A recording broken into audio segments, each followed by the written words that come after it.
What is up, guys? Welcome back to another video. I hope all you guys are doing well. I do apologize if my voice does sound different. I did get a cold about a couple days ago, but I'm getting a lot better. But today we're just gonna be home, and it is raining outside, so I don't anticipate going anywhere. So I figured let's go ahead and get the Password JDM cooling plate installed on the car. Alright, there it is, guys. The Password JDM cooling plate has been installed. Thank you guys for tuning in this video. I really appreciate it. I'll catch you guys on the next one. I'm just playing, guys. So if you guys watched the previous video, I did pick up the Password JDM cooling plate along with the carbon fiber hood and the fuse box cover. I did get a pretty good deal on all three, so I decided to pick it all up. Before we get this and the fuse box cover installed, I just want to show you guys the cooling plate. So this is the 2012 to 2013 Civic Coupes as well as the 2012 Civic Sedans only Password JDM carbon fiber cooling plate. Again, I did pick this up with the fuse box cover and the VIS OE carbon hood. It was a pretty good deal, so I couldn't pass up on it. And I believe they no longer go by Password JDM. I believe they're under Teknotik composites. But yeah, it does have some wear, but it's nothing too major.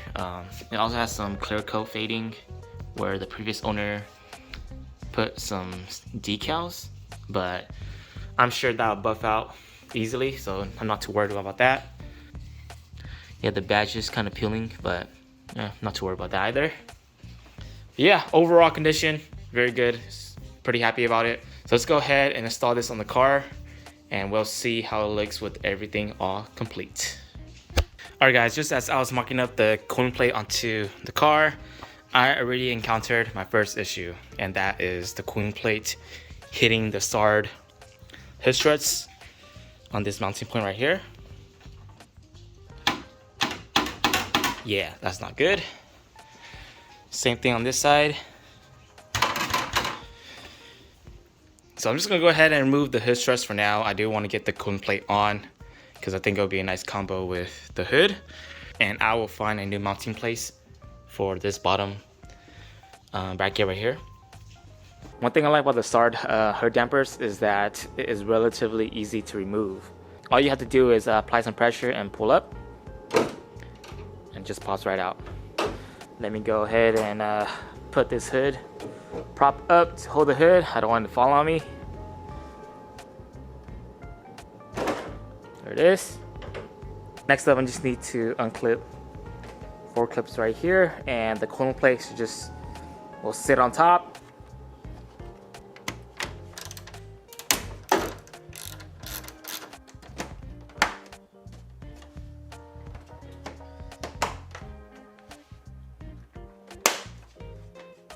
Alright, so the carbon fiber cooling plate is finally installed onto the car.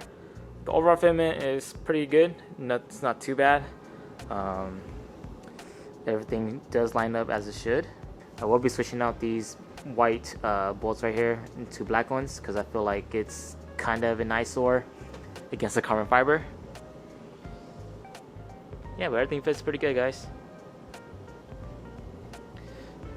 Before I pull the car out so we can get a better look at this, I'm going to go ahead and install the fuse box cover. This one should take less than a minute, just a matter of popping off the O1, and this one goes right on top. 2 clips. There it is. And Password JDM fuse box.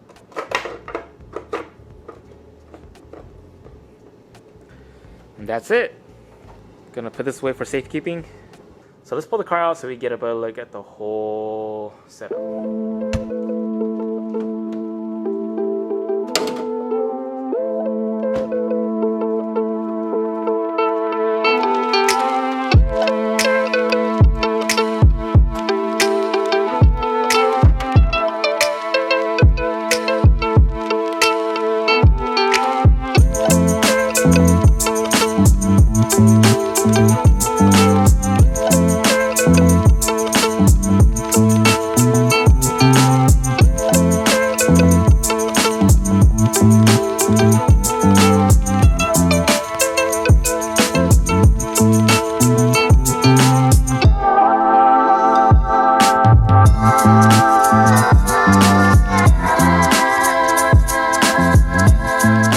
guys, so that would do it for this video. Thank you guys so much for tuning in all the way to the end. I know this was a shorter video, but I just wanted to do a quick install and follow up on the cooling plate as well as the fuse cover, because I bought them all together, so I just want to knock them all out.